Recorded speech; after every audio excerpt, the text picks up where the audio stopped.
बिस्मिल्लाहिर्रहमानिर्रहीम। अस्सलाम वालेकुम स्टूडेंट्स, कैसे हैं सब लोग? ठीक हैं।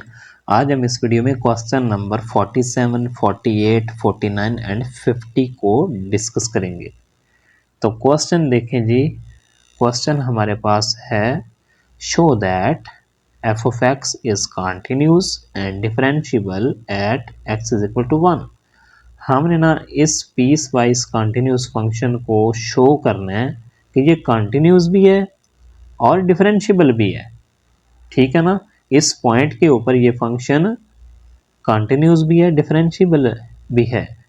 ये हमने शो करना है, साबित करना है। ठीक है। तो देखें, पहले ना थोड़ा सा समझ लें कि कॉन्टिन्यूटी के लिए क्या कंडीशन होती है कि फंक्शन की लिमिट वैल्यू इक्वल होना चाहिए फंक्शनल वैल्यू के। तो आप कह देते हैं कि फंक्शन कंटिन्यूस है। अब इस पीस वाइज कंटिन्यूस फंक्शन के लिए आप लोगों को क्या काम करना पड़ेगा? आप लोगों ने इस पॉइंट 1 के ऊपर लेफ्ट हैंड लिमिट निकालनी है और राइट हैंड लिमिट निकालनी है। ठीक है। इसी तरह फंक्शनल वैल्यू निकालनी है। अगर तो तीनों का आंसर सेम आ जाता है, इक्वल आ जाता है, तो आप कह देंगे कि इस पॉइंट के ऊपर फंक्शन कंटिन्यूस है। इसी तरह जब आपने इस फंक्शन को डिफरेंशिएबल चेक करना है इस पॉइंट के ऊपर, तो आप लोगों ने इस फंक्शन का डेरिवेटिव निकालना है, यानी कि लेफ्ट हैंड डेरिवेटिव समझ लें या राइट हैंड डेरिवेटिव समझ लें, दोनों डेरिवेटिव आप लोगों ने निकालने हैं और उनका आंसर भी सेम आना चाहिए इस पॉइंट के ऊपर। तो फिर आप कह देंगे ये फंक्शन डिफरेंशिएबल है इस पॉइंट के ऊपर। ठीक है। तो हम क्वेश्चन को ना सॉल्व करते हैं। देखें, ये क्वेश्चन है, ये पीस वाइज कंटिन्यूस फंक्शन है। ठीक है ना। पीस वाइज कंटिन्यूस फंक्शन इसको क्यों बोलते हैं? क्योंकि इस फंक्शन की जो डोमेन है ना वो स्प्लिट है, उसके पार्ट्स हैं। ठीक है ना। इस वजह से इसको पीस वाइज कंटिन्यूस फंक्शन कह देते हैं। तो स्टूडेंट्स, हमने ना इस फंक्शन की left hand limit, right hand limit और फंक्शनल वैल्यू इनको इक्वल साबित करना है। देखें, इनको इक्वल प्रूव करना है।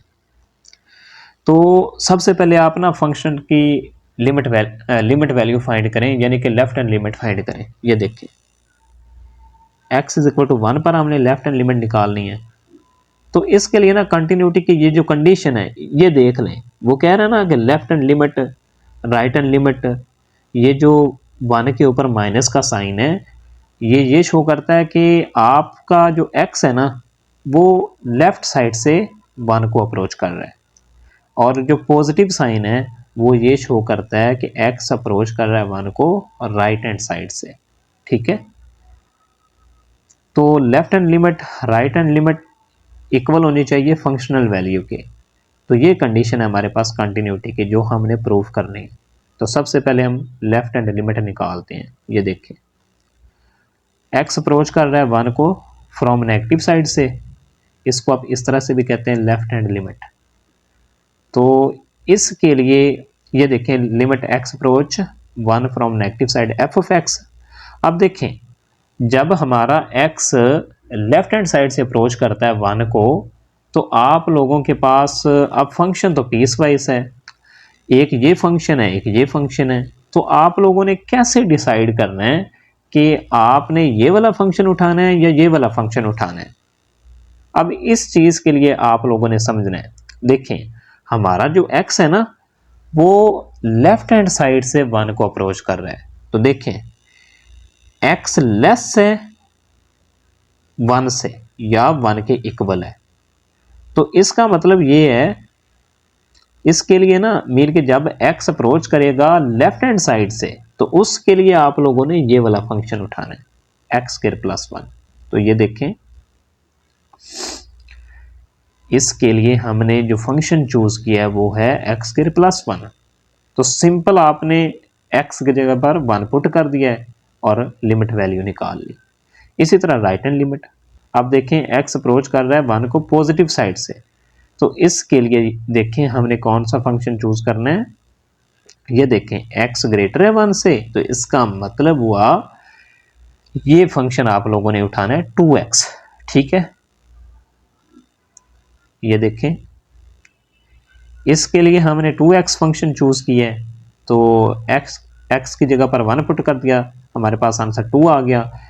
तो मीन के इक्वलिटी के लिए हम ये वाला फंक्शन चूज कर सकते हैं, ठीक है ना, क्योंकि यहाँ पे x इक्वल है 1 के, इस वजह से ये वाला फंक्शन उठा रहे हैं।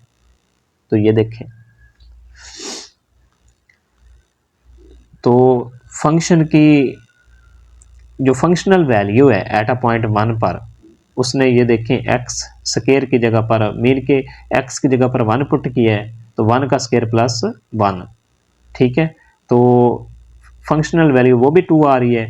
ये देखें, left hand limit right hand limit equal है, फंक्शनल वैल्यू के तीनों का आंसर सेम है, तो इसका मतलब है फंक्शन हमारा कॉन्टिन्यूज है एट अ पॉइंट 1। इसी तरह डिफरेंशिएबिलिटी चेक करनी है आप लोगों ने एट अ पॉइंट 1 पे। ये देखें, check differentiability at x is equal to 1, differentiability condition कि left hand derivative right hand derivative के इक्वल आना चाहिए जी, ठीक है। तो देख लें आप, x लेस और इक्वल 1। अब इसके लिए लेफ्ट हैंड डेरिवेटिव के लिए हमने ये वाला फंक्शन चूज करना है, क्योंकि x लेस है ना, ऊपर आप फंक्शन में देख सकते हैं जाके कि आपने कौन सा फंक्शन चूज करना है। तो इसका डेरिवेटिव लिया 2x आया, इसके अंदर 1 पुट कर दिया, 2 आया जवाब। इसी तरह राइट हैंड डेरिवेटिव के लिए आपने दूसरा फंक्शन चूज करना है 2x, अब इसका डेरिवेटिव 2 है, 1 पॉइंट ये कांस्टेंट है, 1 पुट करेंगे तो कांस्टेंट ही आ जाएगा, मतलब 2 ही। तो left hand derivative right hand derivative के इक्वल है, तो इसका मतलब ये फंक्शन डिफरेंशिएबल भी है 1 के ऊपर, ओके। इसी तरह आप लोगों ने क्वेश्चन नंबर 48 को सॉल्व करना है। अब इसको हमने जल्दी जल्दी सॉल्व करना है। ये देखें, सबसे पहले आप लोगों ने लेफ्ट हैंड लिमिट निकालनी है। फंक्शन का जो आंसर है ना वो सारा सॉल्व किया हुआ है, वो आप लोगों को मिल जाएगा, ठीक है। तो ये देखें, ये फंक्शन है, इसकी लेफ्ट हैंड लिमिट क्या आ रही है, लेफ्ट हैंड लिमिट 3 आ रही है। इसी तरह राइट हैंड लिमिट आप लोगों ने निकालनी है, वो भी 3 आ रही है। फंक्शनल वैल्यू वो भी 3 आ रही है, तीनों का आंसर सेम है, तो ये कंटिन्यूज है इस पॉइंट के ऊपर। इसी तरह डिफरेंशिएबिलिटी, तो इसके लिए हमारे पास इस फंक्शन के जो डेरिवेटिव हैं वो भी, ये देखें, जो लेफ्ट हैंड डेरिवेटिव है वो 2 आ रहा है, और राइट हैंड डेरिवेटिव के लिए हमारे पास आंसर 1 आ रहा है। तो इसका मतलब क्या हुआ, ये फंक्शन इसका डेरिवेटिव एग्जिस्ट नहीं कर रहा, यानी कि left hand derivative is not equal to right hand derivative. ये देखें, नीचे उसने बताया है, ये देखें कि लेफ्ट हैंड डेरिवेटिव इक्वल नहीं है राइट हैंड डेरिवेटिव के, so the function is not differentiable at x is equal to 1, ठीक है ना। तो इसी तरह से ही सारे क्वेश्चन हैं, सिंपल से हैं, मैंने आंसर सबका निकाला हुआ है, आप लोग देख सकते हैं यहाँ से, ये देख लें सारा। इस फंक्शन की भी उसने लेफ्ट हैंड लिमिट निकाली है, कंडीशन तो वही है। अब देखें, जहाँ पे x इक्वल होगा 0 के, उसके लिए आप लोगों ने 0 चूज करना है, और x is not equal to 0 के लिए मीन के जब आपका x ना 0 को लेफ्ट हैंड साइड से अप्रोच करेगा या राइट हैंड साइड से अप्रोच करेगा, तो आप लोगों ने ये वाला फंक्शन चूज करना है। ये मेन चीज है, ये जो बात थी मैंने अभी बताई है ना, ये मेन बात थी, ठीक है। तो देखें, फंक्शनल वैल्यू तो उसने सिंपल ही लिख दी ना, 0 आ रही है। अब देखें, लिमिट वैल्यू वो भी निकाल रहा है, लिमिट वैल्यू हमने किस तरह से निकालनी है, ये उसने सारा प्रोसीजर बताया हुआ है। ये थोड़ा सा ना कॉम्प्लिकेटेड है ये फंक्शन, ओके, इस वजह से उसने ये सारा प्रोसीजर बताया है। तो आप देख सकते हैं उसने क्या काम किया हुआ है, उसने सारा कुछ बताया। Sine 1/x oscillate between -1 and 1 for all x is not equal to 0, वही है। ये देखें, इसके लिए ये इनक्वालिटी है, ठीक है। तो x अप्रोच करता है 0 को, x की जो मॉड है वो भी 0 को अप्रोच करेगी, देन ये जो फंक्शन की जो लिमिट है वो 0 आ रही है। इसका मतलब है लिमिट वैल्यू फंक्शनल वैल्यू के इक्वल है, तो हमारे पास फंक्शन का आंसर, ये जो फंक्शन है ये कंटिन्यूज एट अ पॉइंट 0 पे, इसी तरह डिफरेंशियबिलिटी चेक करें, डेरिवेटिव भी तो निकालना है। ये देखें उसने डेरिवेटिव निकाला हुआ है, सिंपल डेरिवेटिव। फिर पॉइंट आप लोगों ने 0 पुट करना है उसके अंदर। ये देख लें आप, डेरिवेटिव तो निकाल सकते हैं आप सब, ठीक है ना। ये देखें, ये डेरिवेटिव आ चुका है। अब देखें आप ना खुद ही गौर करें, जब आप 0 पुट करेंगे, क्योंकि आप 0 पे इस फंक्शन की डिफरेंशियबिलिटी चेक कर रहे हैं, जब एफ प्राइम के अंदर आप x की जगह पर 0 पुट करेंगे तो यहाँ पे x है, डिनोमिनेटर में 0 आ रहा है, तो इस वजह से फंक्शन तो अनडिफाइन हो जाएगा ना हमारा। ये देखें, limit x approach F prime of x does not exist due to the oscillatory behavior of sin 1 over x and cos 1 over x। Mean के फंक्शन अनडिफाइन हो जाना है और हमारा जो डेरिवेटिव वो एग्जिस्ट नहीं कर रहा, तो देन आप कह सकते हैं ये जो फंक्शन है ये कंटिन्यूस नहीं है एट अ पॉइंट 0।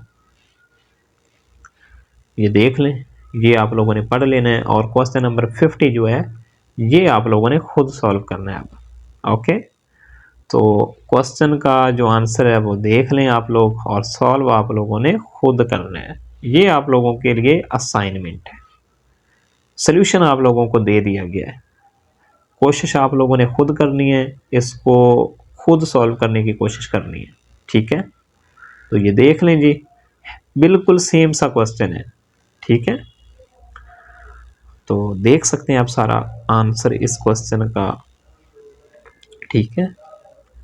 तो स्टूडेंट्स, अगर आप लोगों को हमारी वीडियो अच्छी लगती है तो वीडियो को लाइक लाजमी किया करें और चैनल को भी लाजमी सब्सक्राइब कर लें, ठीक है। ये देखें, इस फंक्शन का जो डेरिवेटिव है ना, x इज इक्वल टू 0 पर एग्जिस्ट कर रहा है एंड इज इक्वल टू 0, ठीक है। तो इस वजह से ये फंक्शन फिर डिफरेंशिएबल भी है। ओके, तो स्टूडेंट्स मिलते हैं नेक्स्ट वीडियो में, तब तक के लिए अल्लाह हाफिज़।